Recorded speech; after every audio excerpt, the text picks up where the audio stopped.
Are live. Walshy here, joined by TheSimms, and per usual, or at least this is the second time now, this is the commentary booth, and today we're going to talk about Arena Breakout, Halo World Championship teams, and whatever other tangents we happen to go off on. So please tweet the stream. Let's see how many people get here today, and if you can't catch this on Twitch Live, it'll be uploaded on my YouTube, youtube.com/Walshy. So, Sims, how you doing, my man? Pretty good, dude. Yourself? Doing well. I'm finished up my last exams, so I have 3 more exams these next 2 days, and then I'm done with the semester of school. So that means more Halo for me to game. Grind. Is that what we're saying? Is it all about like grinding for worlds? You re-entering? You I don't know. It depends. I think I'm safer in the commentary booth, like right here. But it's actually funny. Last night I usually, anytime I game Halo, I always stream it. But last night, I just had an itch, wanted to play a little bit more, so it was about midnight my time. I was like, all right, I'm going to play for like half an hour or 1 hour at most. So I'm not even going to turn on my stream. I started gaming some with Strong Side, Pock, and Dirt McGirt, and I ended up playing for 4.5 hours. And instead of studying for my finals these next couple days, I just ended up kind of ruining my sleep schedule a little bit. And yeah, we'll see how that goes. Just completely off tangent on this one. Let me know if the microphone doesn't work, because last time it did sound like I was in a small wind tunnel or underneath the bottom of the sea with Little Mermaid and all the rest of it. The webcam this time, I've had to get a different webcam. I know it's grey as shit, but I will get a new one very sorted. But completely off topic, Dave. Two questions before we even start this. One, if you weren't doing casting and every other things like that, would you compete in Halo 5? Would you like to? And two, do you think with the right team, how you playing it now, an old man of your age could hang with the rest of them, could hang with the young guns? No, it's actually a very interesting question, because I can see it in a couple ways. So some people look at it as, all right, let's say right now I was somehow the best player in Halo 5. Let's just throw that hypothetical out there.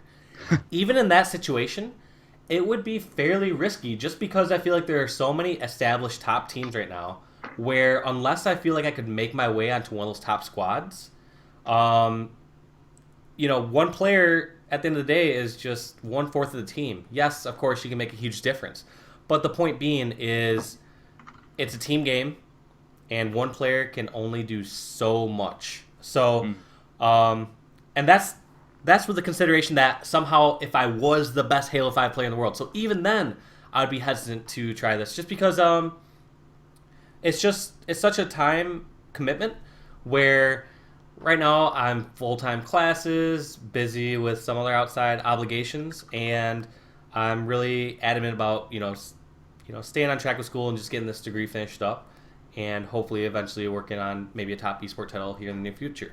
But point being is that it's a huge time commitment. So if I was to let's say I decide to compete, I feel like it'd be tough to even get in the top 8 in North America. Like, there are so many good teams that are gonna be out there, not just the established ones, but there's gonna be some that come out of the woodworks over these next few months that are just gonna be some Halo 5 All-Stars, or we even see some teams like Optic pick up a player like Stellar, who he was never on a top 4 or 8 team in any previous major Halo events. So, point being is there are a lot more people that can put time into it, and I don't know if I'm good enough to compete right now. I haven't put the time in for the past few years as far as keeping up my Halo skills, and even if I was, as you said, I'm an old man now, Sims. I don't think I can keep up with these young guns. I know the grey hair's starting to come out, Dave. I've seen it. Don't act like I haven't. I've seen it. Up close and personal. I think the one thing I have to mention about this game, and it's a good thing more than anything. And at the moment, whenever I play Arena, I swear and carry on and throw shit around and all sorts of stuff, because it really annoys me, because it is a sweaty game, and it is and I said this quite a few times, when you're swearing and getting annoyed. I haven't felt like this since Halo 2. I used to throw stuff all around, controllers smashing, disc breaking, all over the place in Halo 2, because I used to get angry with it, and I'm kind of getting to that. I've mellowed it, in my old age a little bit, and you know what, Xbox One controllers don't come cheap, so I'm certainly not throwing them around, although I did break one, but that's another story. And I think in this game, time well spent. So I know game time's a big thing for practice and stuff, but time well spent in Halo 5 for me really does work wonders. And I'm not just going to say the people at the top are the ones who put the most time in. The people at the top are the ones who've spent the most time in a resourceful way. You know, it really does. Practice does make perfect in this game, but using that time and spending it wisely through customs, strats, rather than just smacking matchmaking over again. I think, I think in the long term it will pay off. But we'll hold on that conversation because we're going to talk about teams a little bit later on. Yeah, no. One thing I want to go back and recircle to, which you make a great point about, is time well spent. Because I remember one of the reasons I felt like I was so successful when I was competing back in the day is that I would always make a point of spending at least like an hour a day on stuff that I would consider as not fun. So when you think about Halo and gaming, it's so much fun to scrim. It's so much fun to run into matchmaking. It's so much fun to just play the game. However, those times where you spend practicing a specific jump, those times where you practice, how do I exactly bank this nade? Like, all right, so I'll give you two examples. In Halo 3, on Guardian and Construct, banking nades over at like the Snipe 3 or banking nades into like the closed or open lift, knowing exactly where those nades will land and stuff like that. Like practicing it so you know 100% certainty where that nade will land or where you should be aiming for is the difference maker in getting a kill or not.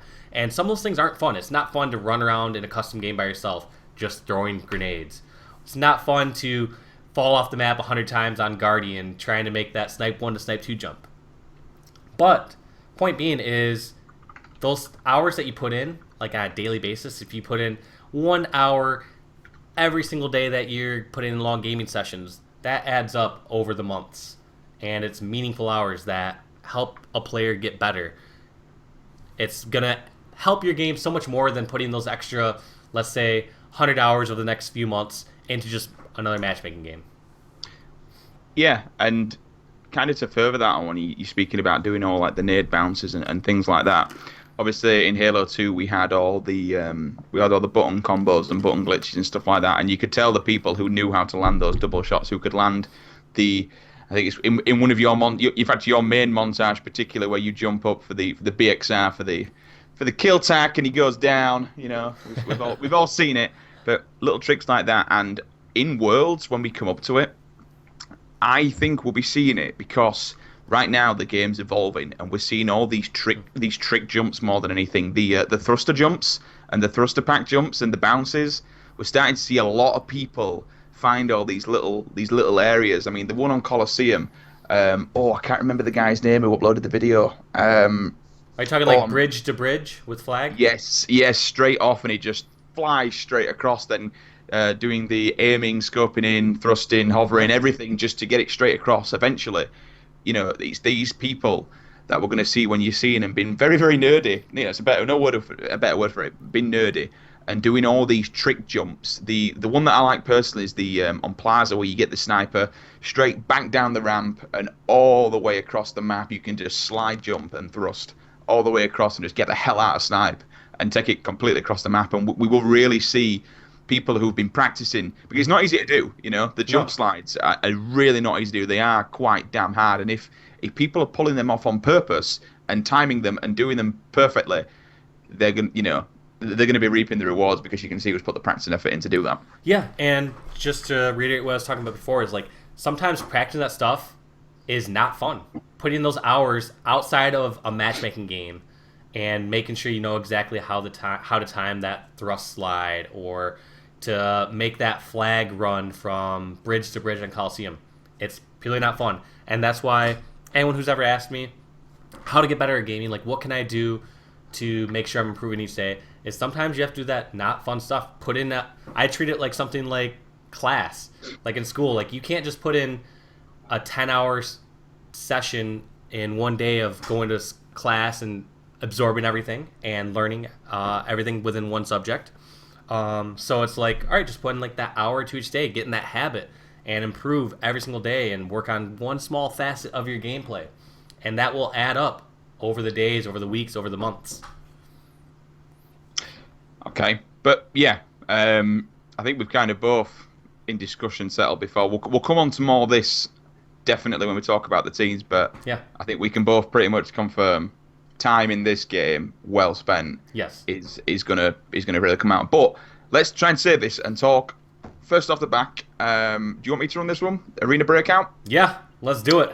All right then. So 343 brought us the weekend playlist. It was Arena Breakout. Now, I yourself didn't get to play it, did you, Dave? So we're just gonna clear that one out and put that up at the Yeah. moment. We were talking about it before. Like, it's a subject we need to cover, and I actually did not get a chance to play it this last weekend. So that is my fault. My bad, everyone. All right, I'm gonna be as blunt as I can about this. So ever since Halo 3, I think we have kind of gone downhill when it comes to maps. You know, Halo Reach was all Forge. Halo 4 was kind of all Forge. I'm a man who likes, I think I've said this before, really aesthetically pleasing maps. You know, I like them to look good, not just play good, and be good, but look good as well. I'm a big fan of that. I think next generation game, you need decent maps, basically, not just big blocks and stuff like that. And I didn't mind the maps in Breakout, don't get me wrong, and I don't mind them. I think that they're well thought out and well planned, but I don't like the look because it still reminds me of that Forge feel. And I've always You said, saying the breakout maps give you that feeling?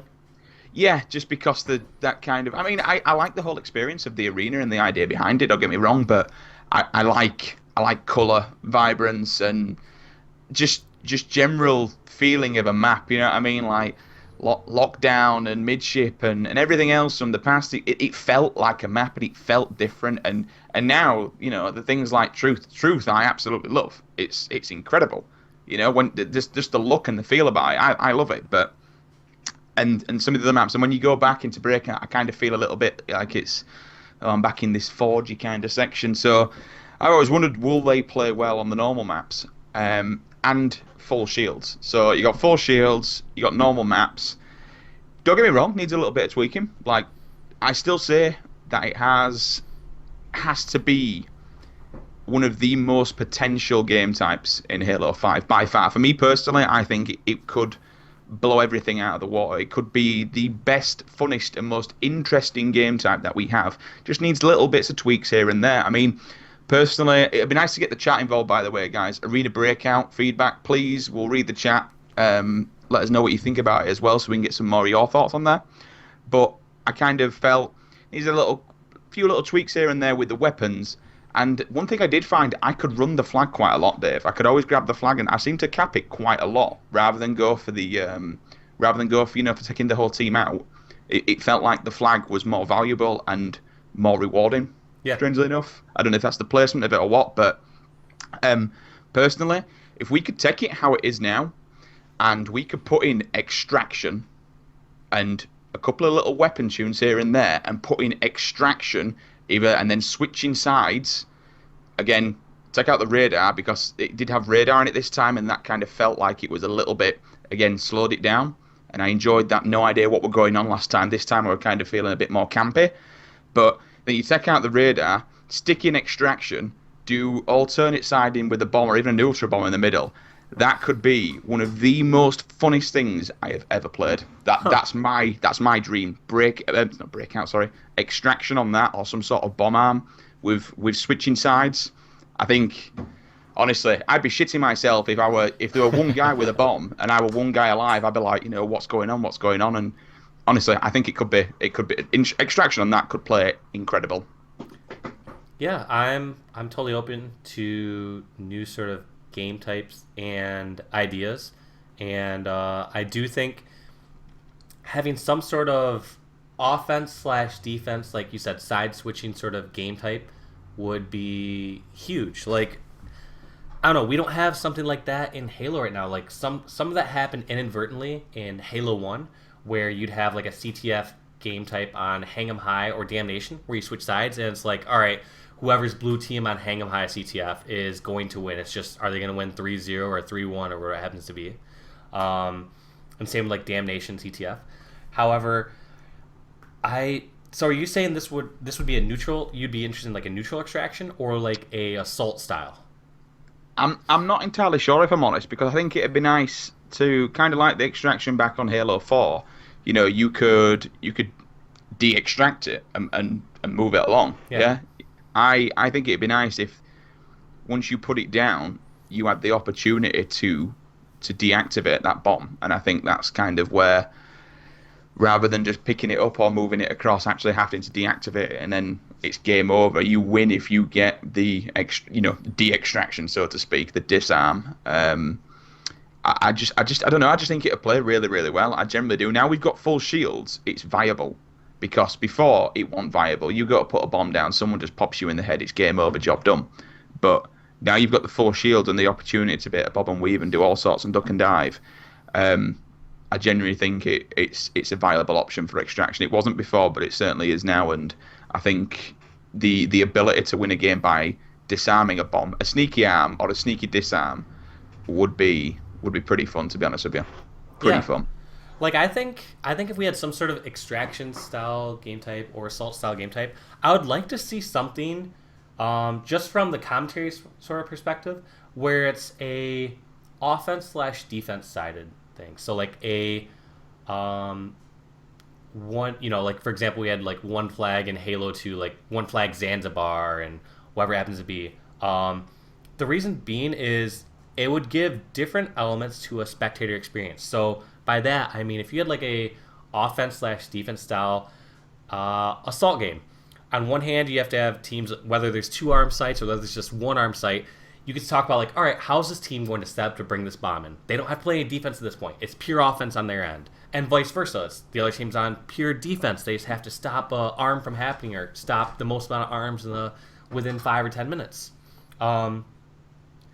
So I guess I would like to see that, because I think right now, almost every single Halo game type is near pure chaos. Not only just for players, but also spectators, where it's like, all right, if someone is trying to watch this, I try to look at it from two different perspectives. One, from someone who's a pure Halo fan, played it all their life and loves watching Halo. And the other one from someone who has never watched Halo in their entire life and wants to get into it and understand it. A one-sided game type like this, similar to kind of like what Breakout is starting to fulfill within Halo, would be great, because you could talk about like just the offense side of it or just the defense side of it. Like, all right, here's how a team sets up for defense. Here's how a team sets up for offense and sets up a push. Because it's sometimes tough to highlight that in a regular game of Halo. Like, of course, one team, when they have the advantage or the majority of strongholds, the other team's going to be pushing and try to take over another stronghold. But it's so tough to highlight that because there's just way too much going on and you can't slow that down. So I think I would like to see that as part of Halo, because I don't know, I want to highlight as many skills as possible. I want the team to win Worlds to be the most well-balanced team, the most well-versed in multiple game types. Stuff like the things I loved about Halo growing up is just like, had interesting game types like Oddball, King of the Hill. These were like brand new things that weren't done really in any other competitive FPS to my knowledge. So I don't know, I would love to see that. And I don't know if it would be the right fix for Breakout. Like I said, I'm open to different options. It sounds like the Breakout arena with it being neutral flag on the regular maps compared to the Breakout maps, sounds like it worked better. But at the same time, we need to get something different for Breakout. I think the one thing that I wasn't a big fan of was in the normal ones. It kind of feels like, and you talk about this offense and defense kind of thing, I didn't feel like there was any real way to do that, or there is any way real to do that at the moment in time with the current Breakout maps, because it really feels like it's just water I don't think being it's funneled into one middle section, and it's who can break down that wall the fastest. Now you've got, with all these other maps, every single different way and route that you can go down and do what you can attack from a different angle, and you can hit these things from different points and different strats and stuff. Whereas currently in Breakout, I feel like it's just the heads-on crash and bang and hope for the best, and the best man wins, so to speak.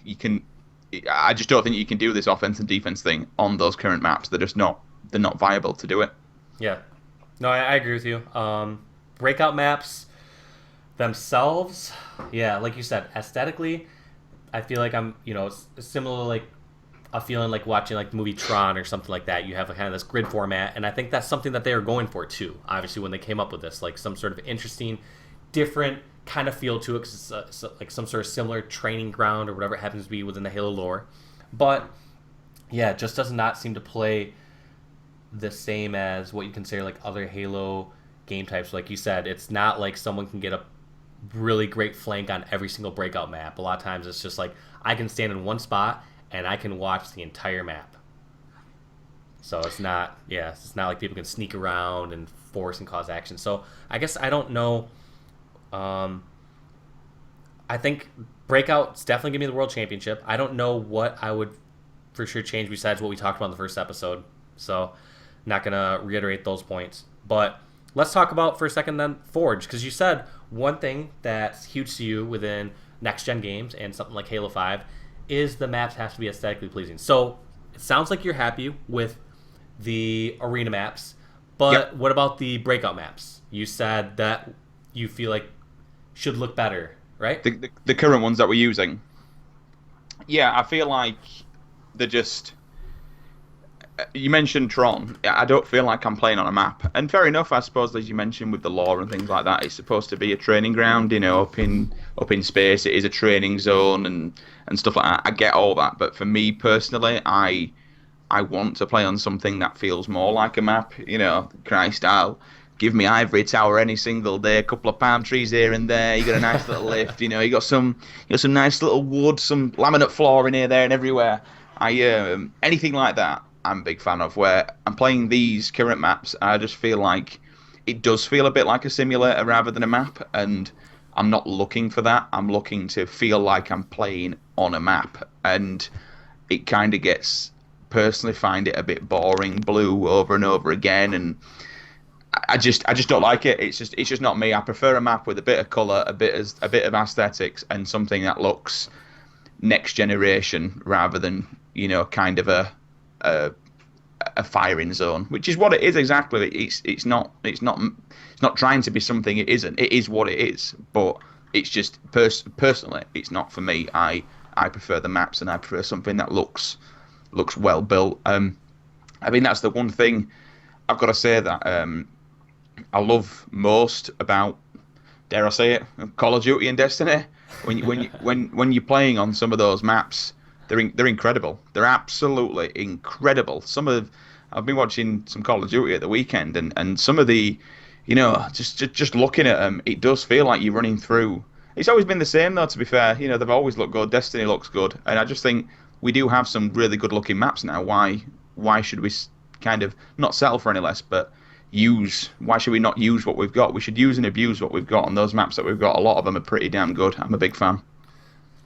So one thing I just thought of when you brought this up, when you're thinking about Breakout, how awesome would it be using some of those maps that we have within Breakout, maybe scaling them down to a smaller size, like using a section of those, and kind of making that the norm for some sort of 1v1 event. Like, I remember seeing Nated play against Scariotic, I believe, in the 1v1 Beyond event. I watched part of that video, and I don't think of something like Fathom or Truth as great 1v1 maps, or Empire as a great 1v1 map, you know what I mean?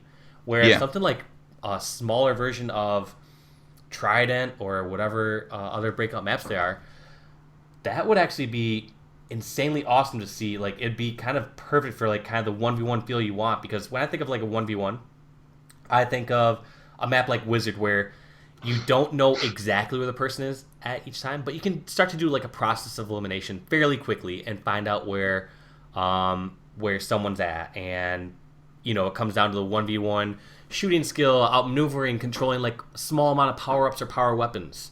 So that would be interesting to like turn those into 1v1s or something like that, because I feel like for Halo to be fully successful, for newcomers into the game, you have to have different tiers of playing it. Yes, of course, 4v4 should always be, I feel like, should be the main focus on it as well. You should, because team play, communication, teamwork, all that just makes the game that much better. However, I feel like someone should be able to display their 1v1 prowess in a game and get their name out there, and show off their 1v1 skills, like, through small events, through something like Beyond. But I don't feel like the current map set allows that.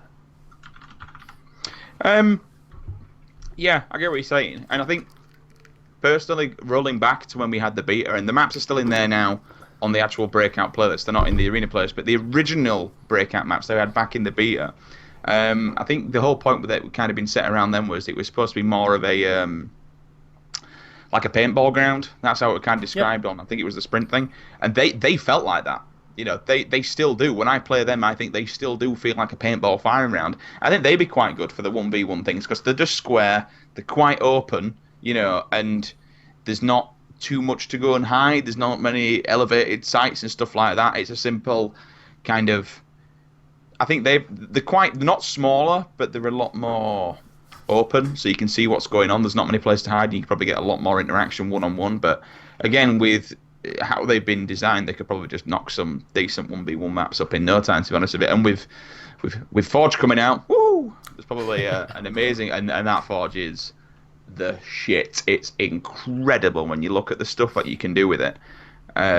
I think a lot of people. There's going to be a lot of good maps coming out of the community, and there'll be some amazing maps, and I think that Forge gives us all the abilities in the world to make some good 1v1 and 2v2, and probably even as you mentioned, like Empire, there'll be stuff you can block off. You'll be able to shrink those down. You're gonna be able to do all sorts of that Forge. It's the best Forge you've ever had. Simple as that, really. So, what do you think Forge will change for us, the competitive scene? Because yes, of course, there are going to be some great Forgers out there that are going to make maps that are going to be very competitively balanced, but the problem still exists where something like you said, the maps aren't going to look as aesthetically pleasing to someone who's watching the tournament. It's not going to look as pretty as something like Truth or Empire that's already out there and that has been done by obviously the coders at 343. Like you can't remake something that looks exactly like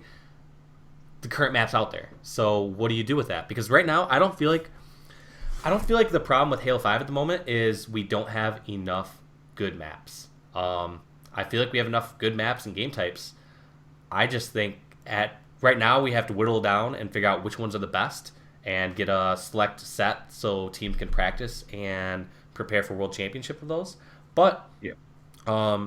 yeah, like the Forge thing, I think it's great for community building because I mean we've had things like Griffball, a lot of things that have kept people within Halo, and the main part about Halo is people should play it and have fun. It should not solely depend on the tournament scene. But I guess the whole point I'm getting at is I don't see it having as huge an effect on the competitive community currently because I feel like we have maps. I feel like they are well balanced enough that we can choose the right game types in those, and I can't foresee us using a Forge map in the World Championship. No, and I don't think there's any reason why we should, if I'm honest. We've got, as you mentioned, we do have enough good maps as long as we reach in that bag and rip out regret and burn it.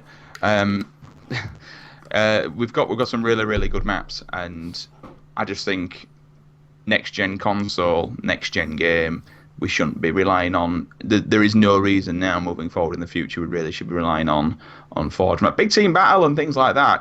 I get that because the community is going to come up with some awesome stuff. There'll be really really damn good maps for big team battle and for social players. I kind of get it, but when it comes to Slayer, arena, competitive, even skirmish, double team, if they all come back, things like that, then I would certainly like to just keep the current ones that we've got or make some new ones. I'm looking forward to. We're going to speak about Cartographer's GIF later on, but there is, I believe, a Plaza remix coming out, and that looks pretty damn good. I think even in Halo 3, we had quite a lot of Forge maps in Halo 3, but still, I got a little bit bored of seeing the same foundry, over and over again. I suppose it all comes down to who's making them, really. And I think something that people don't take into account as well when it comes to something like Halo 3 and Forge and something like like an Onslaught. The maps all felt like they played different, like as far as frame rate and how smooth your shot was. And a lot of people, I see mixed reactions in the chat right now. Some people are saying the Halo 5 maps are great. Some people Halo map, some people are saying the Halo 5 maps suck. I strongly agree and say that the Halo 5 maps overall are great. Um, Yeah. I, you know, I look at previous Halos. Let's look at the last, let's say, 3 Halos. Look at Halo Reach, uh, Halo MC. Oh, let's look at the last 4: Halo Reach, Halo MCC, um, Halo 3, and Halo 4. So all 4 of those games. MCC, you only had 3 maps playing competitively. Halo 4, you had Haven. Yep. Halo 3, a lot of people argue, like, oh, yeah, you have Guardian. You had Pit. You had, let's see, what else was right out of box? Construct. Yeah. There's, I'm Blackout sure, got added, didn't it? And that one never competitive anyway. yeah, that one never made competitive within Halo 3. You see, I never made competitive, but what were the one that were outside with the Narrows. Yes, And Narrows was a good map. Narrows has always been an awesome map. To be fair, I so love Narrows. we have 4 maps right there on Halo 3, which is like a lot of people when they try to make arguments about saying, all right, the good old days of Halo, like they'll try to bring up an example of like Halo 2 or Halo 3. So they're named 4 pretty good maps that are out of box, but even when you look at those out of box, they weren't great or competitively viable. They still had to use Forge to touch these up. If you played default Pit, you had to put boxes. They had to put boxes on the flag so you could jump out of there to make it, a different route so you don't get spawn trapped on there. You have more options with running the flag. You had to put a box over actually in the regular pit area so you could jump up to the plat. You had to move all the weapons around. You had to remove the regen field on top of the sniper huts. There was so many things you had to do with Forge to actually make these competitively viable. So out of box, most of those maps, every single one of them were changed. First off, now, they also added, like you said, like Onslaught. There was Amplified, a couple maps that just made it into into the regular scene within Halo. But point being is, Forge was still necessary to make these out-of-box maps work. Right now, I look at 400 or 500 maps within Halo 5. Everything works well out of box. And I feel like frame rate's fine. I feel like the map looks beautiful. So, I don't know. Overall, I'm very pleased with the Halo 5 maps so far. You can make some arguments like, oh, spawns could be slightly changed on this map. But for the people that are super critical of the Halo 5 maps, I don't fully see the argument, because I look at like something like Halo 3, which is arguably a very top title. Pretty much every map there had to be changed out of the box. Had to change weapons where they dropped from, so we had a consistent timer. You had to change boxes. You had to remove power-ups, add power-ups, change weapons. So I don't know. I think Halo 5 maps overall, I'm pleased with.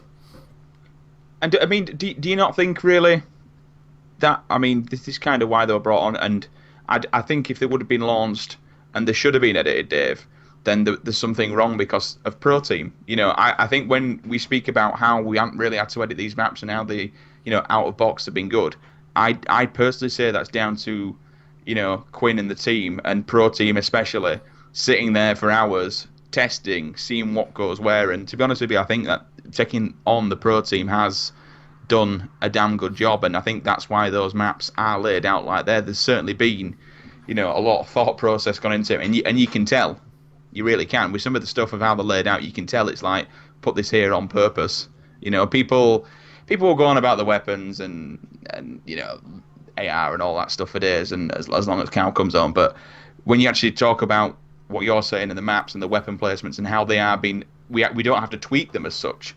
I think that kind of shows how what a good job Pro Team has definitely done with the layout of some of these maps. I now find, like, for instance, light rifle placed on Fathom. I think out the doorway, I think the light rifle being there, I'm just using it as an example, picking that up, hanging back in the window, either just laying down shots, trying to pick people off and get assists from inside your base, or you see weapons in certain areas, and they've been put there on purpose. And I think, overall, I'm personally very happy with the maps, fair enough. Some need a little tweak here and there. Some of them I don't like. I'll always say I can't stand regret.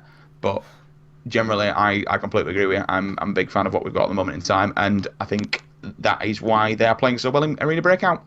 Yeah, you hit the nail on the head.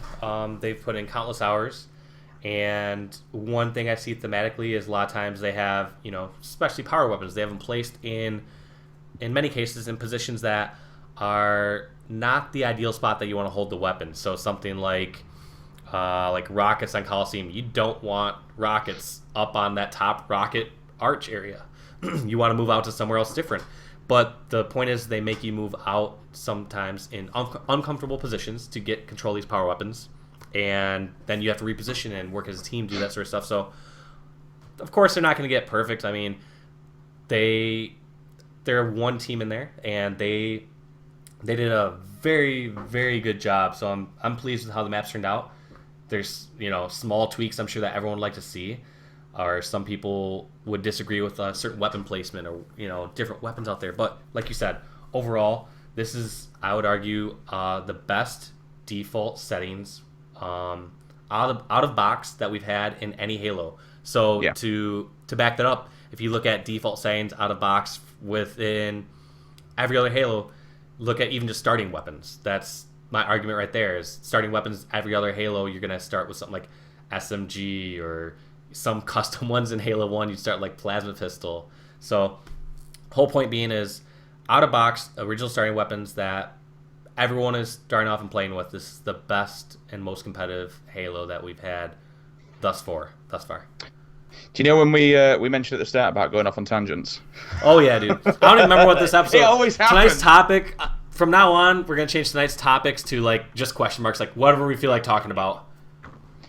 All right then. So let's move on because we're going to talk about Cartographer's Gift a little bit more at the end about what's coming with that. We've got the full rundown. Let's talk about, and this is where people in the chat, we need your opinions more than anything. We're talking about teams for Worlds. So we'll move. I think it's fair, without being ignorant, I'll be doing most of the 4 EMEA teams, which can make it out to the 16 grand finals. We're going to both pretty much, and you'll be able to give more of a solid job on the 8 NA teams. There's going to be 4 from the rest of the world, 1 LATAM team, 1 Asian team, and 2 ANZ teams.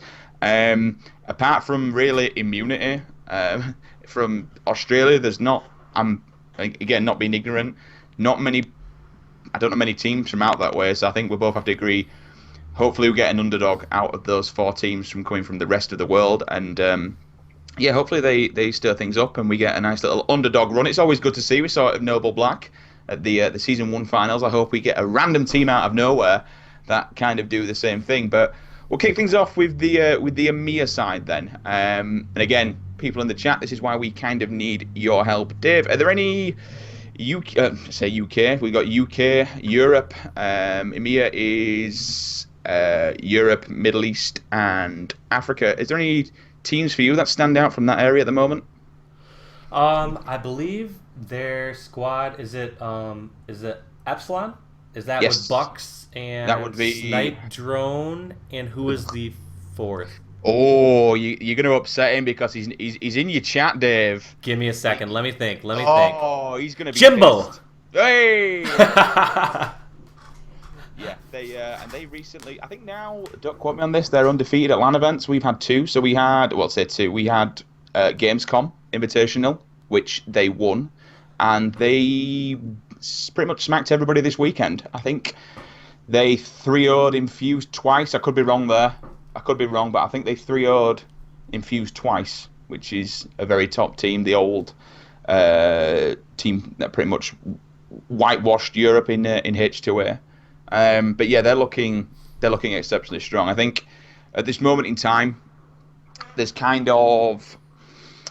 teams what I want to see. Well, I think only really, and to be fair, Septic did pull me on it, and I'll go with that. So Epsilon, I think it'd be unfair, and it's fairly dead certain that they will make it into the top 4, and they will make it out to Worlds. So personally, for me, it's going to be Epsilon.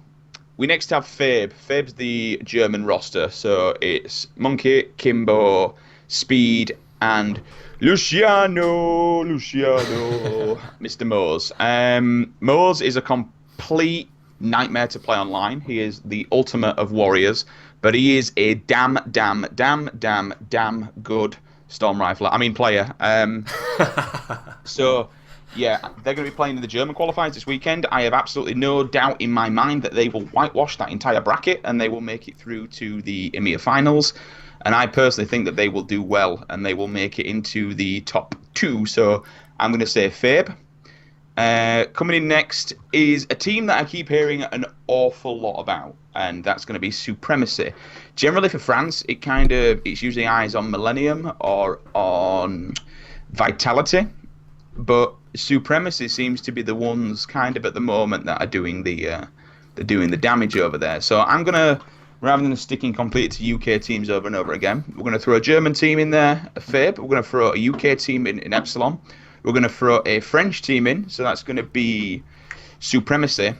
And then this 4th spot, Dave, literally for me, is absolutely anybody's. You've got Vibe, you've got Barrage, you've got Infused, Millennium, you've got Vitality. German, I think DZS, they're maybe playing under someone else now. You've got XL. Again, XL, couple of... Irish people up there and Creepsy as well. I think Liam, I've just seen him in the chat. There he is. It's literally like there's 10 teams who could possibly take that. Sorry if I missed anybody off, but it's anybody's, in my opinion. I think absolutely, personally, I'd like to guarantee it's going to be a UK team. That's kind of my personal. So I think we're going to have 2 UK teams. It's either going to be, for me, 3 UK teams, 1 German team. 2 UK teams, 1 French team, 1 German team. That's my personal opinion. Okay. But it's if any other people have a top 4 rating in the chat, please drop it and and let us know. It would be it'd be nice to hear other people's thoughts. I think I missed a few going up there, but yeah, that's kind of how it is for me at the moment. I mean, that's good to hear though, where a lot of these top squads, like, some people think that it's just going to be North America run away with the Worlds.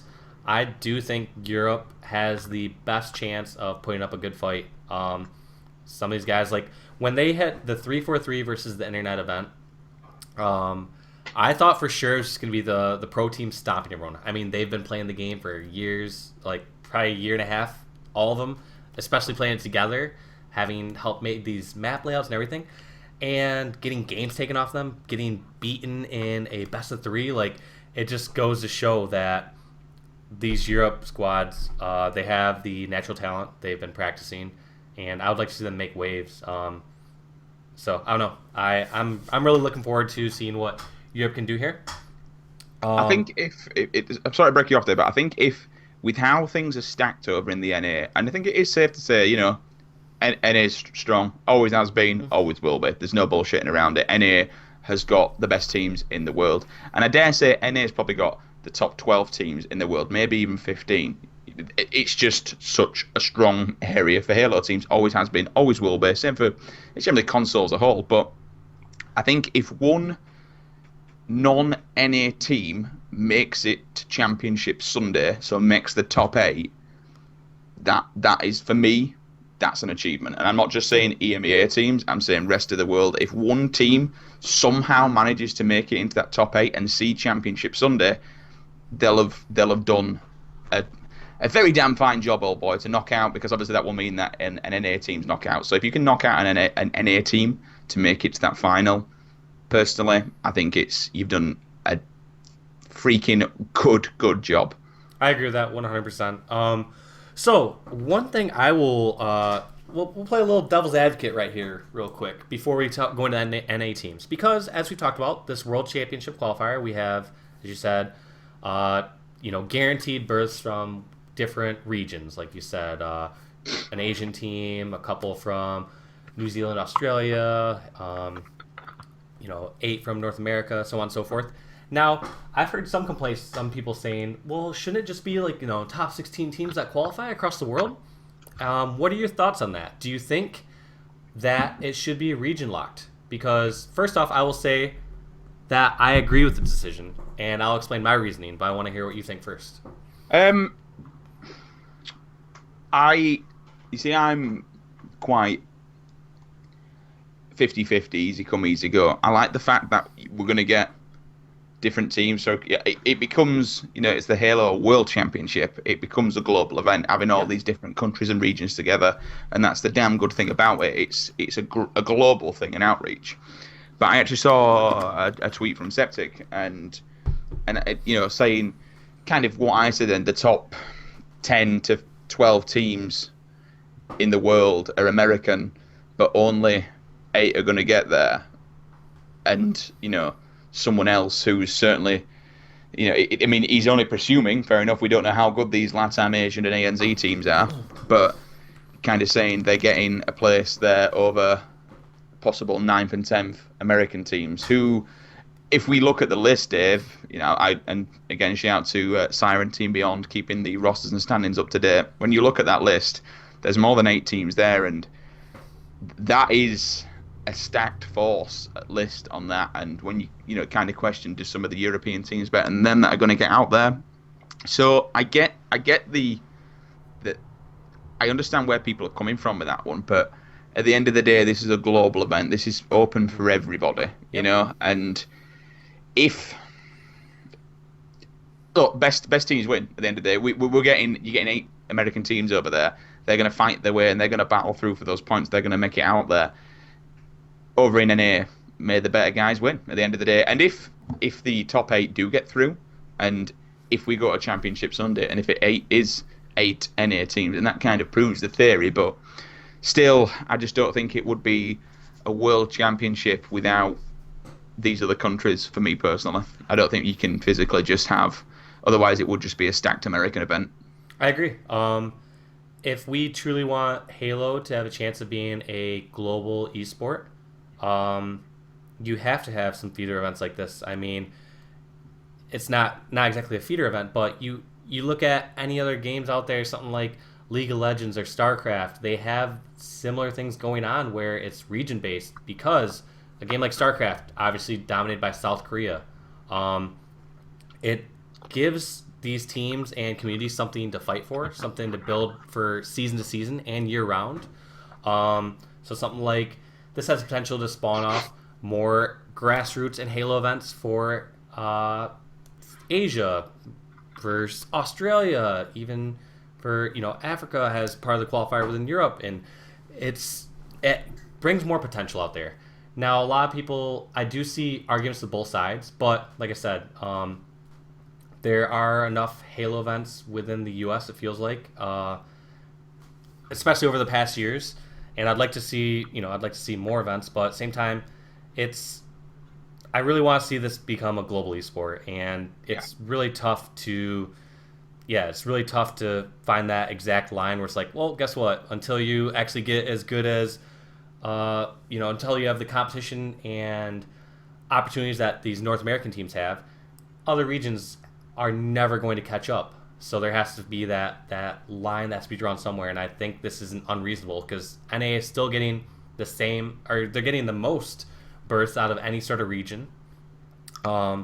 We've seen similar things, like I said, in almost every other esport, and I think that this is a step in the right direction. Absolutely. I think to make it a global event, it has to be. It can't be just region lockdown like it is. And you never know, we may somehow, and I truly hope to God we do, see one random team start smashing people around. I mean, I don't know how you feel. I know, being an American, you might be quite patriotic, but do you not want to actually see, and this sounds bad, but do you not want to see an American team get knocked out so we don't just have an 8-team bracket on Sunday, an 8 American bracket Sunday? Do you not think it's I don't want to see good? that.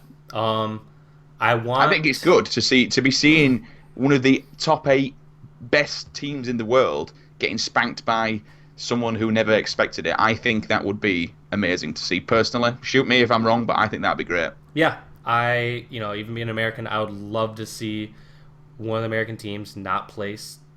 I'd love to see even more than one foreign team beat American teams throughout the World Championship.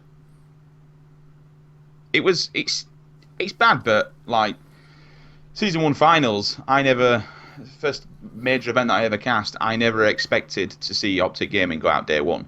But seeing Noble Black start destroying people like that added such a great story, and look what they did throughout the entire thing. And who was it that almost beat Noble Black again?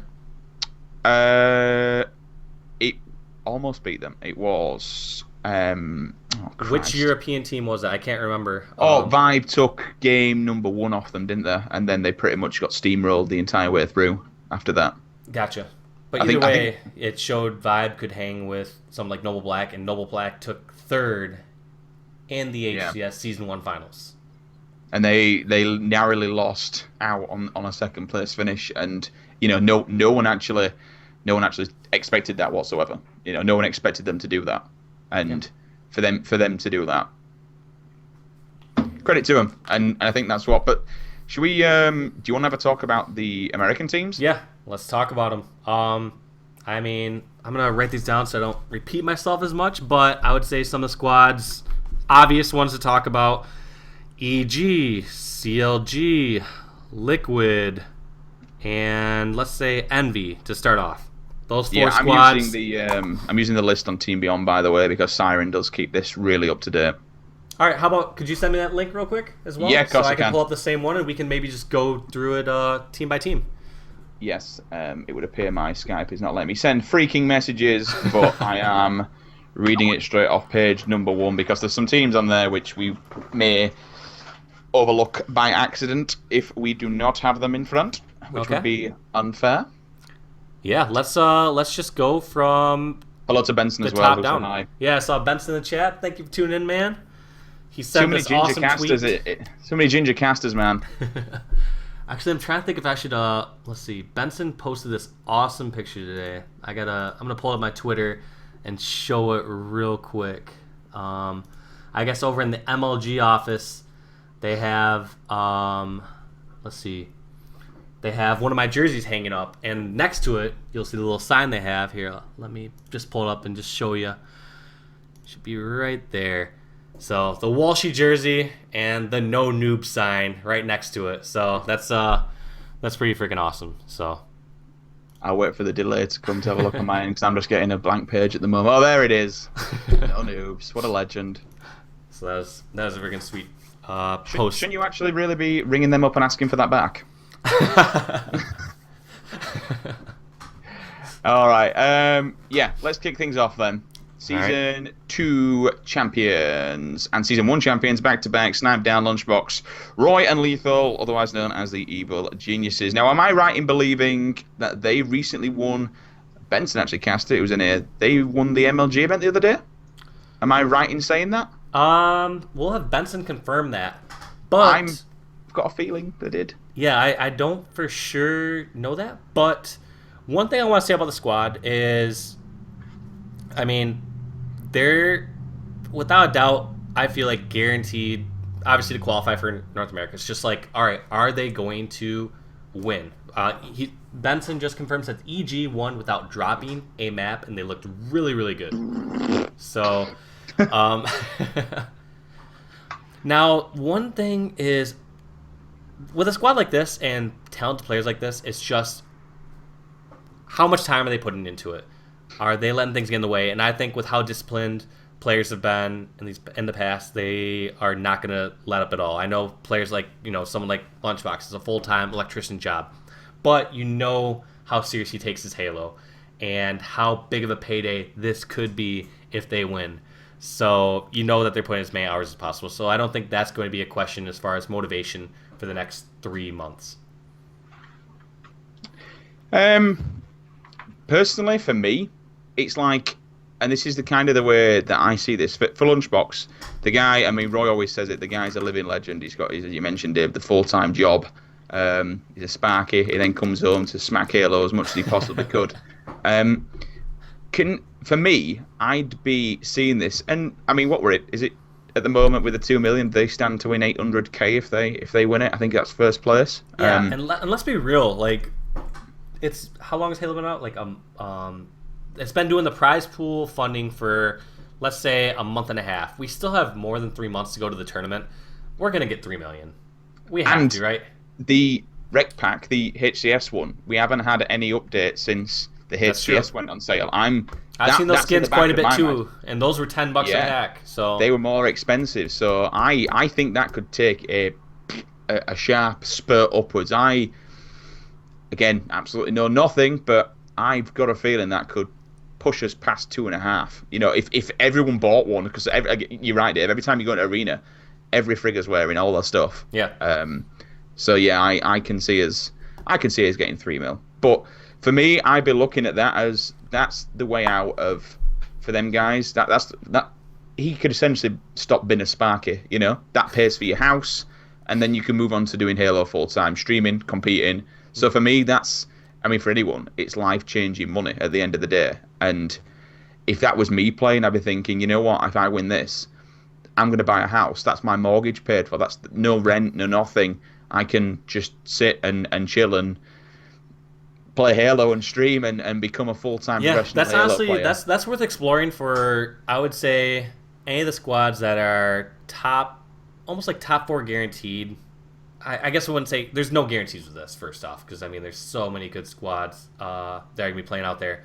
But if I was someone like Lunchbox in his shoes, I would explore the option of seeing if there's some sort of way, if I have enough saved up, say, hey, I should just take off these next 3 months or whatever, just focus purely on Halo, because a payday like that, even if they don't take first, even if they take top 3, it's gonna be well worth it, and it's gonna even more so ensure their possibility of taking first place with that extra time.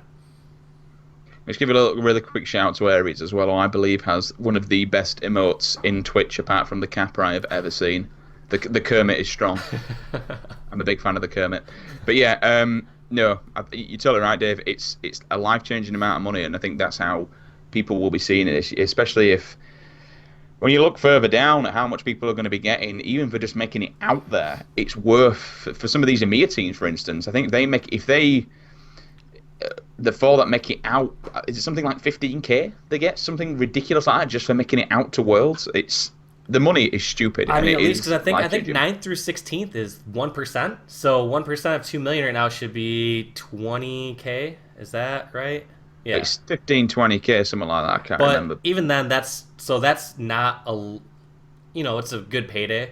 But like something like, I'm sure Lunchbox, like doing electrician work, I'm sure makes more than that over the course of a few months, obviously. So that's he's in Lunchbox's unique situation, or some of these top teams that are just on the verge of like top 3, top 4. I feel like this is something worthwhile committing to 100% for a little bit, just for this event, as long as it doesn't set back future plans, like as long as it doesn't set back as far as like school or certain things like that.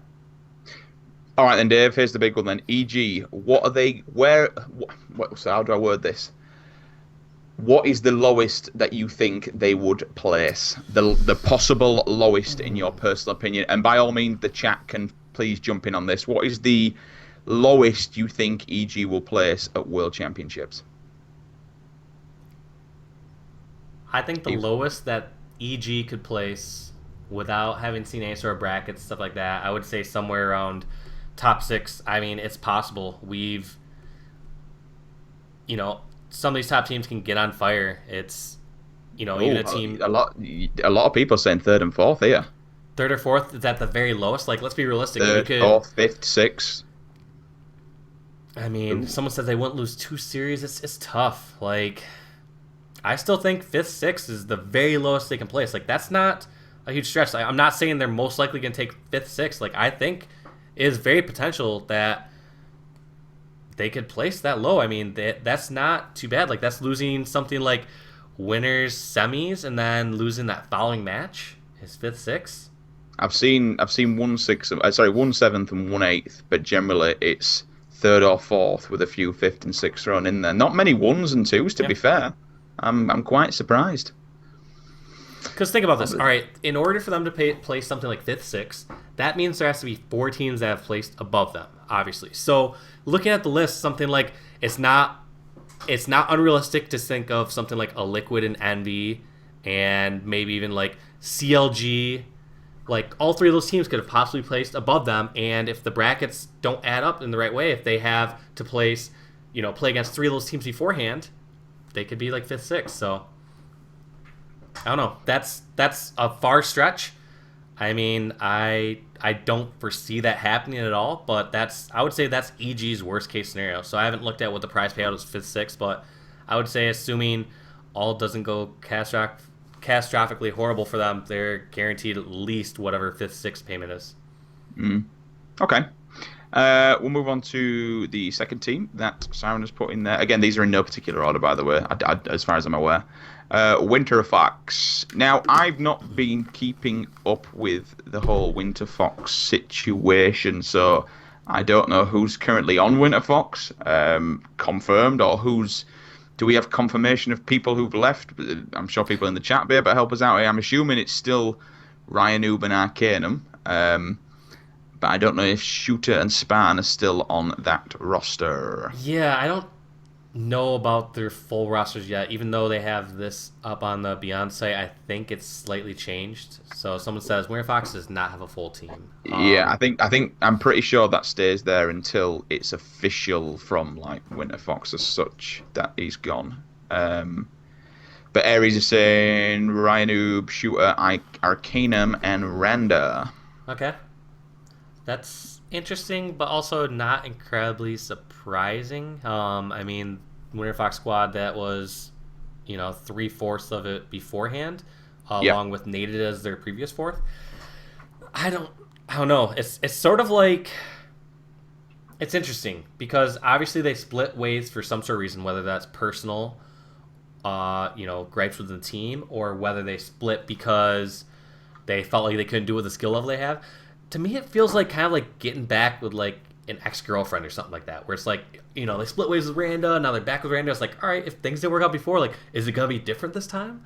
Randa, I mean, big shout out to Dylan because Randa has been grinding the living shit out of this game. Like, I mean, he has been playing hard, and I think I've matched him several times, and he has completely whitewashed me to pieces. He's really good at this game, really, really good. Yeah. Yeah, so like I said, it could be exactly the right mix that they had, that they need again. But I don't know if I've ever really seen it before. Correct me if I'm wrong, but I'm trying to think of old teams that have like a squad that's been together, like parted ways, and then got back together and won. You know what I mean? It seems like once teams have that, like that mix of players that works well, they seem like they stick with it. It's not like, oh, we parted ways and now we're back together again and working well. So I can't think of an exact example where a team's kicked off a player and then brought him back and then had the success that they've needed. So we'll see. I see in Tiberius oddly posted in chat said Randa fills one of the roster gaps they need, having a priority 1 player. I don't know what he means by that terminology as far as priority 1 player, but I mean, Winter Fox seems to have had in the past a great mix of people who are slaying and just being pure aggressive. Like when I think of someone like Arcanum on the squad, he's free to just run around, slay, do whatever he wants, because you have players like a Ryan Noob or a Native beforehand who are creating a lot of great opportunities. So what Tiberius is saying is they need someone who knows what to do with power weapons. That could be true, but yeah, I guess I have to see them in action. Someone said they placed second last event they played before, but yeah, I don't know. They are a question mark. They are a team that has potential. We've seen them in previous events last year with this, majority, like with this core squad, the 3 of the 4 members, making waves at tournaments, sometimes taking out a top 3 squad and then still placing like 7th, 8th at times. So we've got to see what Winter Fox can do, because it seems like a game like Halo 5, it's not as like they couldn't get away with being super aggressive like I felt like they could in MCC with just things like radar and certain things like that with Halo 5 currently. Like one of the keys to Winter Fox success before was nonstop aggression and creating confusion with objective, whether that's a bomb or oddball or whatever it happened to be. And this one is pretty straightforward. I feel like you're not gonna be able to like just throw teams off in a game type like Breakout or whatever. So at the same time, they're all very smart players, and they should be able to adjust accordingly. But I've just felt like they were nonstop aggression last season, and teams adjusted to that. Ryan Noob, top ground pounder in the world. Right, he is. I mean, again, I don't like using the word nerdy player, but Ryan Noob is an extremely nerdy player, and some of the things that he's been pulling off with these, and we said it were going to happen anyway, with the Spartan abilities, the trick jumps, and the reversal ground pounds and shit like that. They are so real with Ryan right now. He's abusing, kind of like Ninja. He's another player that does it, abusing the living hell out of those Spartan abilities. And to be honest with you, it's paying off. And again, you mentioned over the aggression. Let's just, I want to throw this out there then, Dave. Let's say this team's thriving on this aggression and how these settings are now. Before we go on to getting your placements on that team, do you think if Radar removed, that team would drop dramatically in how good it is? Or do you think these settings play better? I think it'd be the opposite. I think Winter Fox would drastically improve with Radar removed. When I see a squad like Winter Fox, I just don't see them being as consistent. I see them having higher highs that they can reach with, playing well, and also much lower lows. Like you look at top squads last season, like a CLG or EG, there was a small range of teams they'd lose to, but in the end, they would always still end up placing like second, third, fourth at the very, very lowest, because they still have that consistent factor. They don't have to be playing their absolute best to beat another team. I mean, yeah, I'll go with that one. I was going to say that it's like the thing what you always seem to find with that team, and it was when they went down throughout, especially in season 2, when they went down, everyone on that team just turned off. Yeah. It went into a spiral plummet of negativity, and I think that's what did them in the end. Yeah, we'll see how they do. Any lowest possible? Again, I say lowest possible. The lowest possible they could do is top 16. I'll make it. But I'm thinking for anyone who's saying you're saying that it could be that just people's where they average them at the least to place kind of thing. So your average placement for them, do you think? Yeah, Winter Fox. Assuming they make it to the top 8, which I think they would in North America, I could see them placing as low as 8th. Do you think they could possibly potential to even get knocked out and not make it top 8? Potentially, yeah. I could see that. Yeah, they aren't safe. They aren't. I look at a squad like EG, and I think they are untouchable to foreign teams currently. But I look at a squad like Winter Fox, and I don't think they're untouchable at the moment. I'd love for them to prove me wrong, but yeah, I don't think that they are immune to losing to foreign, like a top European squad. Okay, then. Chat seems to overall agree. If anyone else has any thoughts on that one, lowest possible place, or lowest idea of where you think Winter Fox will place on that roster we spoke about, please, by all means, drop it in the chat, and we'll see if everyone else agrees. But moving down to... Oh, here we go. Now things are getting interesting. CLG. Ogre 2 million. Royal 2 million. Snakebite and Frosty. This is a disgusting team right now. How the hell is Ogre 2 still doing what he's doing at his age? It's ridiculous. God, this team is good. I mean, have you seen the 23-0? Did you see the Royal 2 game against Optic? I did not see that one. Sweet Jesus, Mother of God. What map was it on? And what game type? It was, I believe, Plaza Slayer. Okay. Royal 2 just took a sniper rifle and royally crammed it up Optic's arsehole. And I mean, royally put it in. He just went off. There was just no touching him. Dude just... He was just completely tearing it up. He's an incredible sniper. I mean, to be fair, we've seen it time and time again from him, haven't we? He truly is an awesome player now. For me, I'd like to say straight off the bat. So, addition of Frosty in place of Cloud. We saw Cloud wasn't too happy on Twitter, saying there's I don't know if you saw the tweet saying there's problems with that team. Tetra has just linked the VOD for anybody who wants to watch it. Bookmark that because it is a damn good video. Cloud for Frosty. Thoughts, David? I saw Frosty playing at the Iron Gaming event live. He, doesn't miss his shots. He's playing well, and I guess I have not seen enough of Cloud playing Halo 5 to see if it's a correct play or not. I mean, it seems like CLG's opting for kind of this newer young blood who has arguably probably more skill than Cloud. That's my guess. They probably wouldn't be making this change unless they felt otherwise. And I guess I just don't know if they have the right leadership. This might sound like a weird thing saying with something like Ogre 2 on the team. Ogre 2 is a great player and makes the right decisions when he plays. But at the same time, I guess I'm not sure who takes the leadership on that team, like as far as saying like, all right, let's go over these strats. All right, what do we do as far as setting up for a flag cap on Coliseum where it happens to be like, I guess one thing that I felt like we did very well back in the day when like on Final Boss or even like Instinct and stuff is we'd actually take the time apart and we'd take the time outside of scrimming and talk about our weaknesses, talk about what we should do on different game types or how we should improve things. And I guess I'm wondering, some people are saying Snakebite is a great leader. World 2, I don't know. It's really tough. Just about to say that he's the one that when you listen to them, he's the one that you always hear getting hyped, always over and over again. It's always Snakebite that comes, kind of not drowns out everybody, but you can hear going off of everybody else and working the team up. So maybe that's been kind of like the hidden leadership that I've been unaware of, because obviously I don't see them like as just a bunch of randoms running around not being organized. They're clearly one of the most organized teams. They've been placing top 2 consistently over these last few seasons. So it's not, I guess for me, it's just a question of who is the one that's kind of helping set it up. It sounds like it might be Snakebite, might be Ogre 2. I don't know.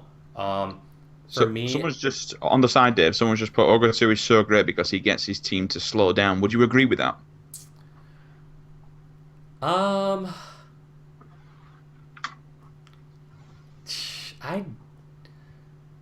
would say, having watched them in MCC, I would agree with that in that sentiment. But I think in previous Halos, he did it to a detriment in Halo 3. Like early Halo 3, people, you can highlight the success Ogre 2 had in like the last season or so of Halo 3. But before that, Ogre 2 had a huge struggle in Halo 3. Like, people highlight my struggles in Halo 3, but same point. Like, people seem to sometimes forget the season in Halo 3, Ogre 2 is, placing, like, outside, like, sometimes, like, lower top 8 in multiple events. And just slowing it down to a detriment, because Halo 3 was, early on, a very fast-paced game that he, in Ogre 1, seemed to, like, slow down too much, and it was a detriment. No one was creating opportunities. They just sat back a lot and didn't push and just tried to have slow, methodical pushes, and that worked out towards later Halo 3s, but later years in Halo 3. But yeah, I don't know. I think I would agree with that. Ogre 2, I would say, helped slow it down, and it did work out very well during times that I've watched when I've been commentating. So yeah, I would say Ogre 2 helped slow it down. Money question then, Dave. Can they beat their 2? And it's only one way to do it. Can they beat their 2 previous season finals? Can they get can that team? In fact, let's talk. In fact, before we go any further, let's talk about Frosty as an addition to this team. This is a young, stupidly aggressive player who's just one of these young guns. I say new game, new pros, but he was a. You could say argue. Well, he was a pro in the previous game, so it's not exactly new to the scene whatsoever. But new to this roster, he just adds that extra level of fast-paced slaying power for me. The guy's a beast. There's no two ways around it whatsoever. The guy's an absolute monster of a player. And we were saying about Ogre 2 slowing the game down. Personally, it's quite hard to slow Halo 5 down at times unless it gets to quite an even score gap. It's a very fast-paced game, but Frosty is just, man, his shot is so good. It's so damn good. Yeah. One thing to keep in mind: we can talk all we want about teams like being organized, doing great pushes together, whatever it happens to be. at the end of the day, when you have players on your team who win their individual fights, that do as much damage as possible and try to stay alive as much as possible, it gets the job done. In many cases, you could have a team that's, let's say, a 9 through 16 team, and you could take an individual player, like individually skilled player from each of the top 4 teams, put them together in a random group of 4 and have them play that 9 through 16 team and have a very good chance of having them win those games. So the individual skill does shine. And it's always a safe pick when you have a player who hopefully can mesh with your squad, make the right objective plays, and just kill things. It's so much easier to do things when the other team's dead. It goes without saying for a game type like Slayer, but when you talk about like a CTF game or a Strongholds game, we talk about objective efficiency, but at the end of the day, majority of the time, the team that has more kills wins objectives. Okay, we'll go with that. Can they win champs? Obviously, they can win champs, but do you think they'll win champs? And does the chat think that CLG will win champs? Ooh. That one's tough for me to say. That's tough to say. Yeah, I think they can. I think they can. I look at the members on that roster, just see a ridiculous amount of skill and experience, and if they put the hours in, yeah, they very well could win champs. A lot of people are saying they can, and they do definitely can. It's just a disgusting roster, and they're doing so well. And how insane is it going to be if Ogre 2 is still winning events? How many years is it on now that guy's been winning events? Are we on 13 or 14 now? It's got to be something around there. I'm trying to think. 14. 30, was Halo C was celebrating its 13th birthday, was it not during MCC? Maybe? I can't remember. But yeah, 13, 14 years winning events, that guy. If he does that, even if he comes second, though, it's still a goddamn payday. I think on esports earnings, the last time I looked was about 2 years ago or something ridiculous. Apart from Ace winning that 200k, he was like one of the most earned, console players for pretty much for FPS. And it has to be without a doubt. Yeah. Notorious legend, the goat that is. So we'll say fair enough then. They are. Yeah, so I would say they have potential in first, and then at the lowest, I would categorize them similar to EG. I would say at the lowest they could place like 5th through 8th. I don't know. Like for some reason I put them a notch lower than EG, but that's really not fair. I feel like they would have to be similar to like EG, be like 5th, 6th, and they would have to have a couple RAM losses. And this is also just making some assumptions too based on prior seasons, because it's tough, like without having studied these teams as much as watching like the theater and watching some of these online qualifiers and studying how well they play and how well they're meshing. It's really tough for me to make fully accurate predictions. Honestly, that team, I can't see it doing less than second. You can't see them less than second? Like you think at the very worst they're taking second place? Yeah, I just think the dedication and the heart and soul that they want to, I think their drive to win this and their practice they're putting in and the effort, I genuinely think that, and saying that someone says they really need to practice Breakout, which is fair play, but I just think the time and effort they're going to put into this game, I think that out of all the teams they'll have the most drive. You know what I mean, man? The goats come second at the last 2 major tournaments. The guy needs he needs a win. He had a win in a while. He needs a win. And but yeah, I don't think he's ever going to be retiring sometime soon. He's just too damn good at this game, just at Halo as an overall thing. And I wish my monitor had stopped going off, man. The cat bit the freaking HDMI cable. Man, why did I get a cat, honestly?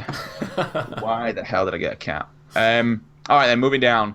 So we now have... we finally got a team, Optic Halo, announcing their 4th, which of course was Stella, another up-and-coming player. Flamesalt, Assault, Maniac. We had Ace leaving over to Liquid, which I can understand the move. I'm going to put it out there here. I don't think this team... I love that team with all my heart. The people and the personalities. Flamesword, one of the nicest guys I've ever met in my entire life. Honestly, Michael Chabaj is a legend. I love him a bits. Maniac, I find piss funny. The guy Nick is he's Yeah, he's hilarious, and Assault, great guy. Had a lot of time at Gamescom with him. Don't know Stella, not seen too much of him, but personally, I don't see. I think this team is going to be struggling to. I think if they seriously put the time and effort in, they will make it. There's no reason why they can't make it to, through the top. But I've just got a feeling they're not gonna see top eight at all. This team, I really feel like they're gonna be. If they see top eight, they will get executed by a European or another team personally, and they will get knocked out. But I can't see them making grand finals at all. I really can't. I just don't think. I think they're too far behind now. Fair enough. We've still got a good 3 months till it comes up, and there's going to be a lot of time and effort in there. But the optic, the way I see it, optic seems to be a way of life. YouTube content, things like that, and I just. I can't see him. I don't think there's. I think they're too far behind, and I don't think they're going to be able to pull it back. I'm going to be completely honest here. I think they won't see. Not even Championship Sunday. They won't see that top 16 at all. I really don't think they'll see it. Yeah, it's tough to see where Optic's going. I wish them the best. I'm friends with a couple of guys in the squad, but when people try to compare it to something like Optic Call of Duty, you got to look at the path that Optic Call of Duty took before. Like, they are such a powerhouse because they had won one or two events prior, and then they just started bringing in these top talent players. Like, eventually scooped up Crimsic and Formal, and are now arguably like one of these unbeatable squads. Now when it comes to the Halo squad, it just feels like they. Yeah, like you said, maybe like a way of life. It's definitely a powerhouse of an organization that you want to be a part of. But at what point, like, I don't see any of these players at the moment. I don't see them as being like, wow, it's this undeniably top individually talented player right now. Like, we've highlighted some players like a Frosty or whatever it happens to be that are these highly sought after individual players. Optic, I don't want to say they're complacent because obviously they're grinding, they're putting out content, they're gaming a lot. But at some point, it's got to be like, there's got to be almost that loss of comfort zone where it's like, wow, I have to practice and fight for my spot on this team. I have to be individually talented enough and put all these individual hours realizing that my teammates are all doing the same. And it just, something's missing there. It feels like I don't know what it is, but they need to switch something up, and it's got to be more hours, or I don't know if it's players or whatever it happens to be, but they need to put in hours if they want to have a respectable placing at the World Championship. Because as of now, I would agree with you. They aren't guaranteed to get in the Worlds. I would be very surprised if they. Oh, you know what? I guess they aren't guaranteed to get into Worlds yet. They need to change things up if they want to make it to Worlds.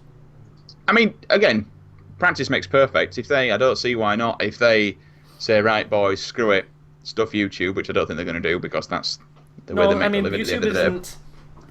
You can still do YouTube stuff and be successful at practicing, but you need to find the right balance. It's I'm not sure how many hours they spend a day, like editing videos and posting outside game videos, but they if you're still putting 6 to 8 hours a day into the game and scrimming, whatever it happens to be, you still have hours in the day left to do content and editing and what else. So it's just are they making the most of those hours? Are they improving every day that they're playing?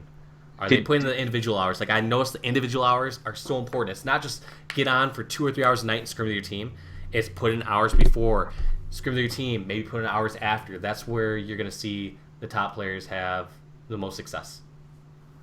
Did you see? Well, I mean, we've seen. I don't think it's a put on, like they're doing these. What are they called? The videos they're doing at the Optic House at the moment. And literally, you just see Hex telling him how it is and being realistic, and then we pretty much saw Formal just go to town on them and tell them exactly how it is as well. And I don't know if it's all a put on, and I don't think Mr. Matt Piper himself would.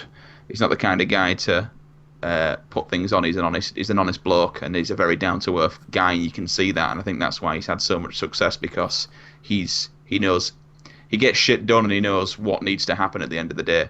And yeah, he hit home with some truths, and he's completely. Like, what were some of the things that were he would just tell them they just need to pretty much get a fourth, get practicing, and get shit done at the end of the day. You know, there's nothing's a given, and I think that's kind of what he was trying to get across. You'd have to watch. I don't want to quote in case I say something wrong. You'd have to watch it for yourself, but he pretty much did tell them exactly how it is, and I don't think Former would lie or put anything on just for YouTube. He is straight up, what you see is what you get, and I think that's what I like so much about him. That's what makes him such a damn good player.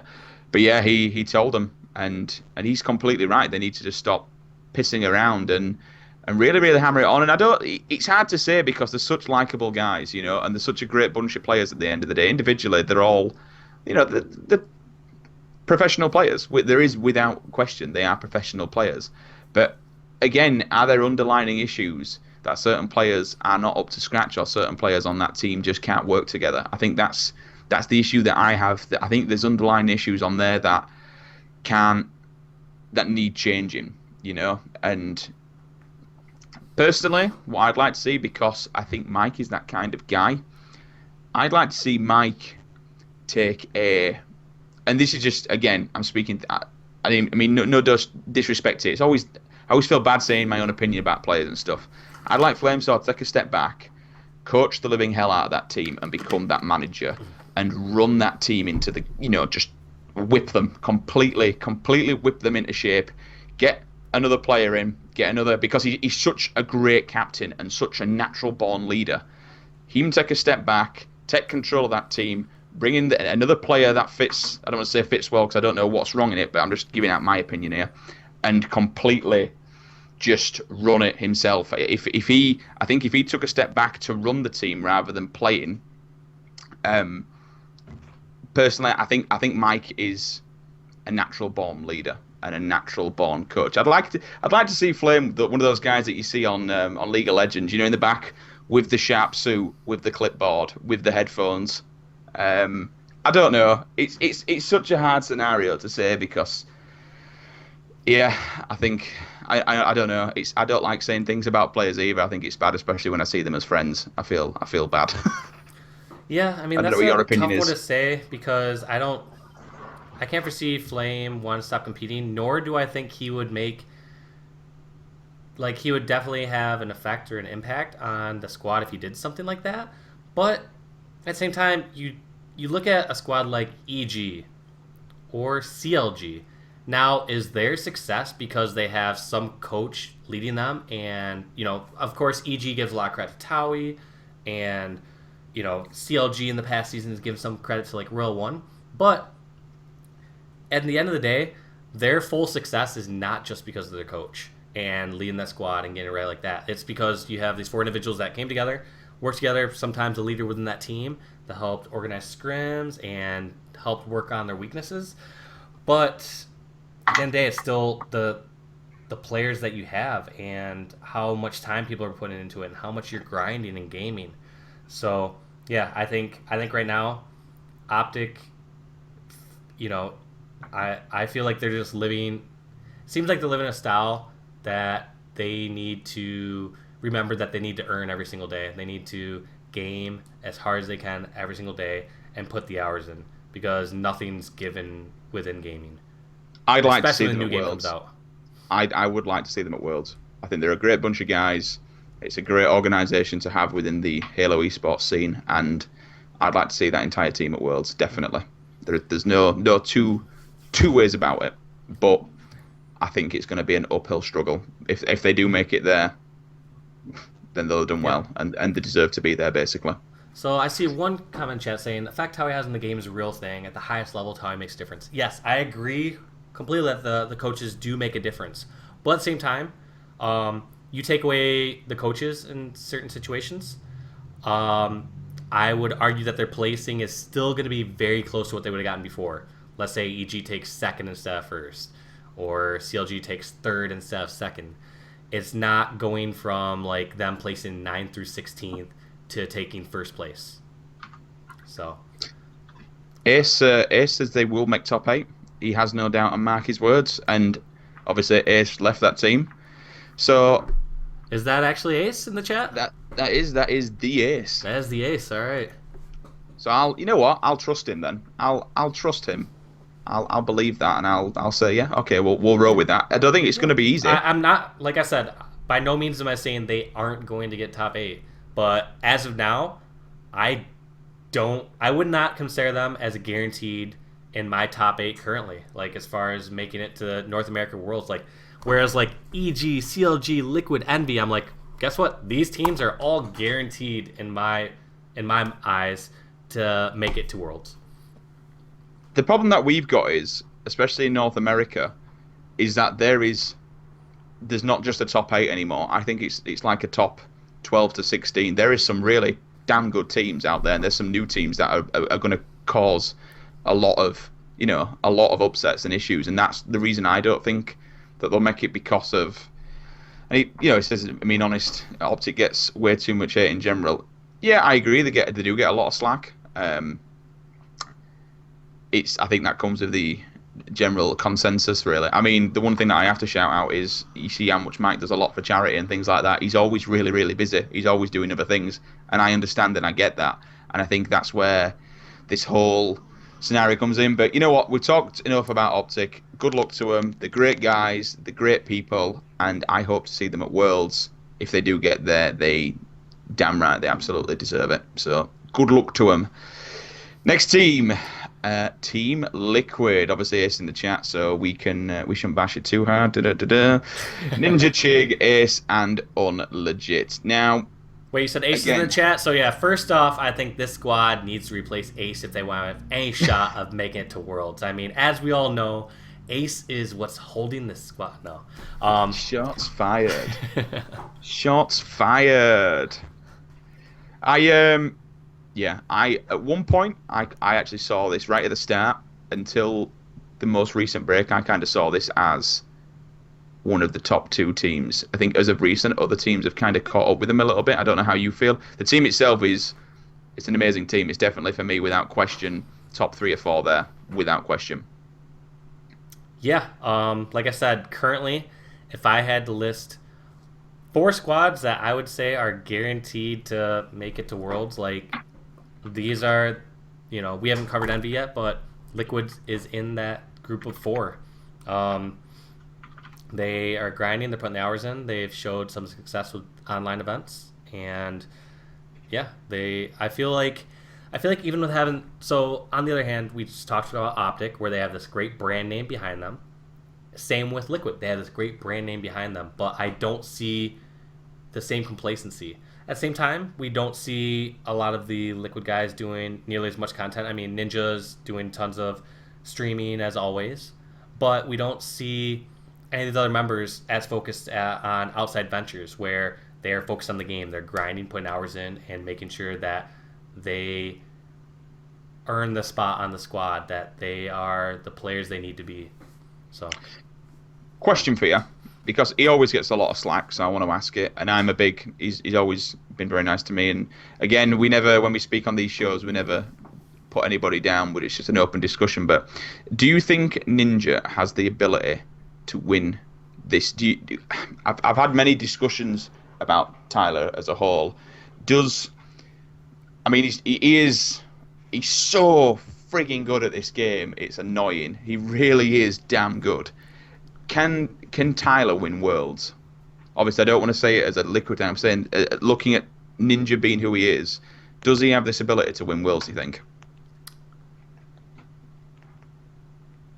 Yeah. It's tough to say. I've seen Ninja play quite a bit. I've teamed with him in the past, and they're just... I feel like in many cases there isn't that same consistency factor that I've seen in certain top players. Not as far as his shot, but as far as decision making. And that's something that seems to be like inherent with a lot of top players. Like when I watch someone like a Roy or a Lunchbox, it isn't so much that I see them make the most clutch four shots, the clutch snipes, which I see out of Ninja. Ninja makes some incredible shots and hit those. It's that consistent choice of making the right decisions, making fewer mistakes.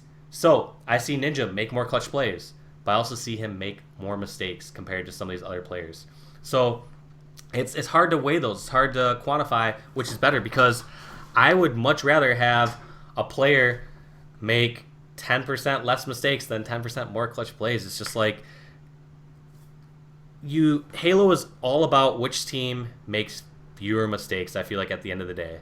Because every single life that you have in the game, you are constantly making choices as far as how am I doing as much damage as possible? How am I staying alive as long as possible? So, and I don't know if I see that as much from Ninja in the past. He's without doubt a great player, has potential. Like without doubt, they have a chance to win Worlds. But like I said, it's just that consistency in decision making I don't fully see in Ninja as much as I've seen in other tournament proven players that have won multiple events.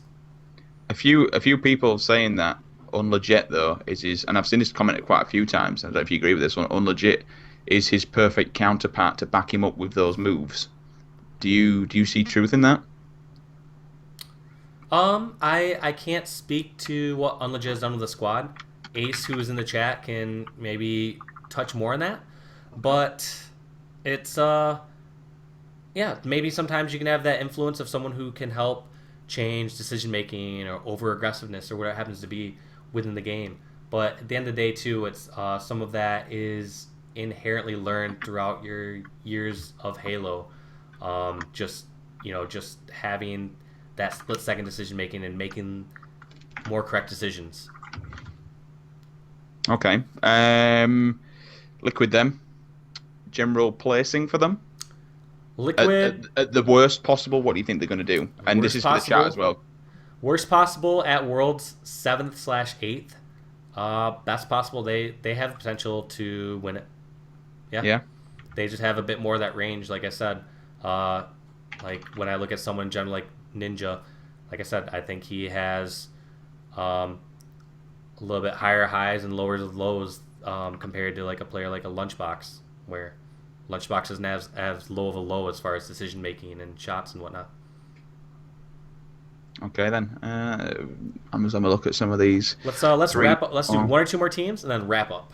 Yeah, we are knocking on a little bit too long. So we're hour 37. So let's do like Envious. Let's do one more squad, Envious, and then we're gonna wrap up for today, and then we can cover through some other squads later. So NB, which consists of Heinz, Pistola, APG, and Mikwin.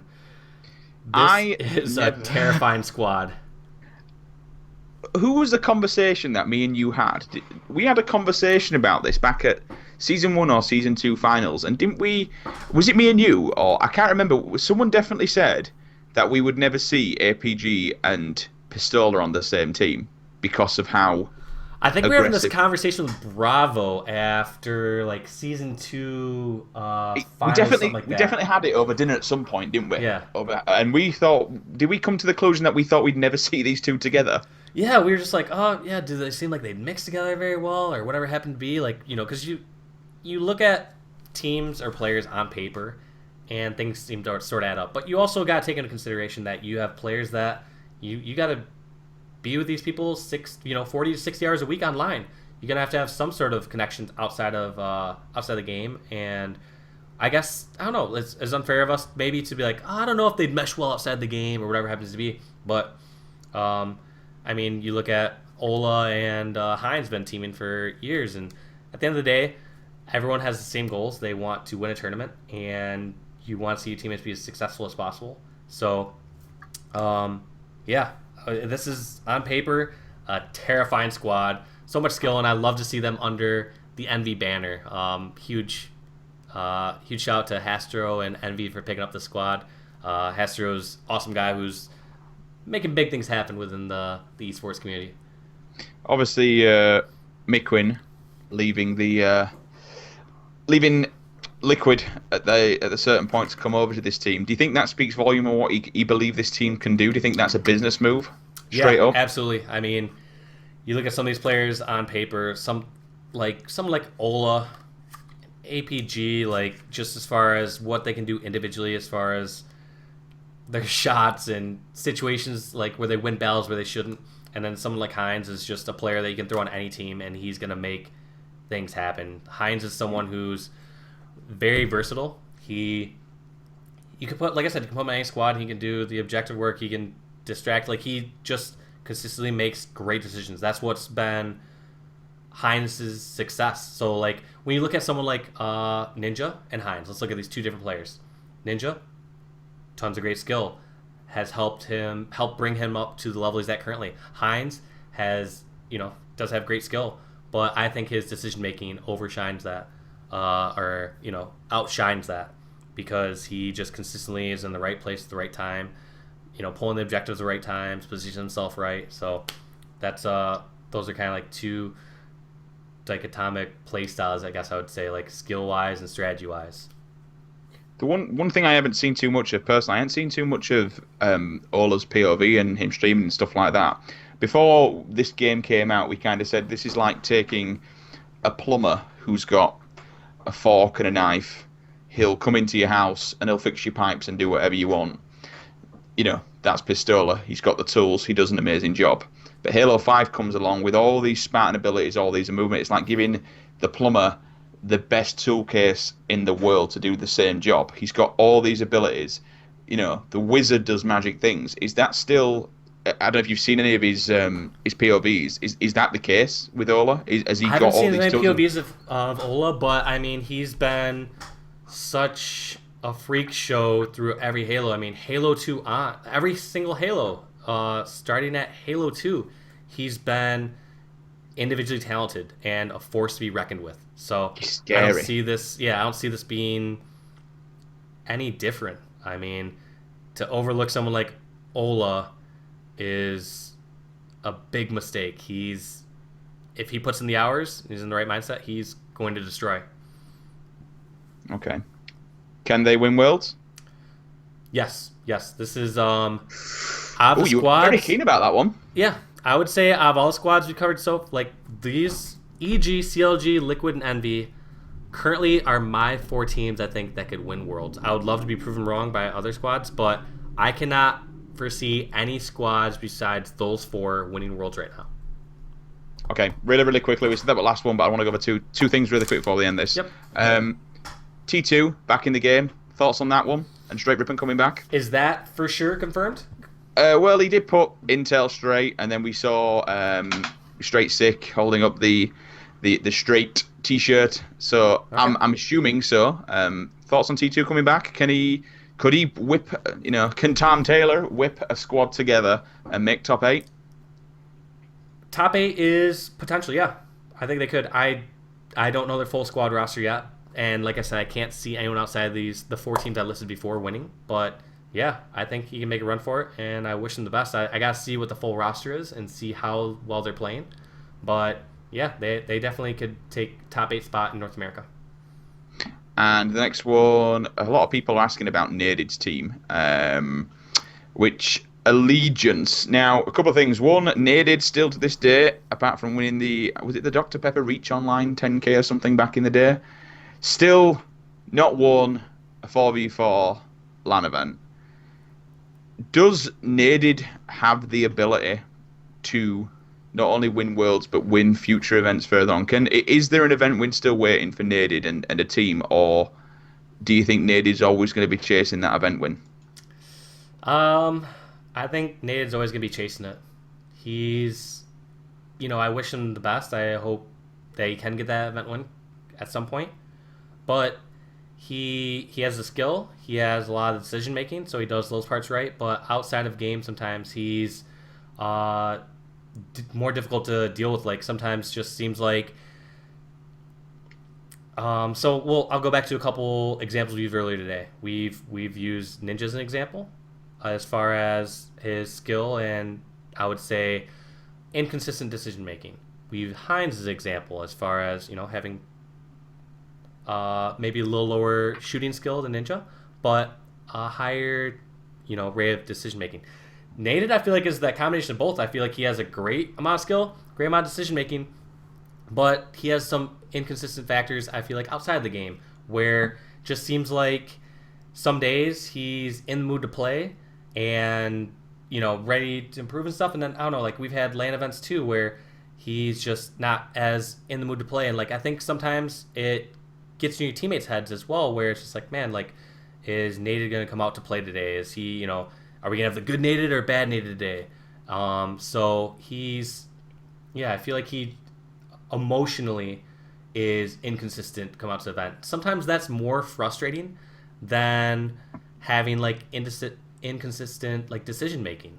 Like, the way I look at it is, someone brought up the idea of, like, Hysteria. Like, Hysteria can be a huge detriment to his team. Hysteria and even, like, Neighbor were huge detriments to their team outside of the actual game themselves. Like, just constant, like, bitching, complaining, like, not constructive criticism. So I feel like Nated kind of falls in that category as well. So we'll have to see. It's hard to, like, have to assume, like, some sort of huge attitude adjustment after 12 plus years of Halo. But like I said, like, Nated, I think he's a great guy. I had a lot of fun teaming with him. He's insane skilled. I would not change the time that I teamed with him because he was one of the biggest reasons to our success when we did place well. But the only gripe I ever had with that is I just felt like sometimes it was like inconsistent emotionally. And like I said, in some cases I'd take Nated's inconsistent play maybe over sometimes maybe my inconsistent, like, shot and play. So it's hard to say, but I think that just maybe takes a toll on teams' confidence in their team and the player. Okay. Right, I think that's pretty much all we've got time for when it comes to all that. Yeah, let's do a closeout, and then we'll save. We got plenty more teams to go through for next episode, and I'm down to game for a little bit if you are. If you want to play some matchmaking stuff. Are we down for the arena grind? Yeah, let's do some arena grind. So are we doing it? Yep. Thank you all for watching today on on Twitch and in the future on YouTube. We'll do another commentary booth episode some point next week. That's the plan. And we'll cover a few of these other teams and any other topics that you suggest here on Twitch or in the YouTube comments. But yeah, thank you all for watching. Catch you next week. All right, I'm going to use the bathroom, and let's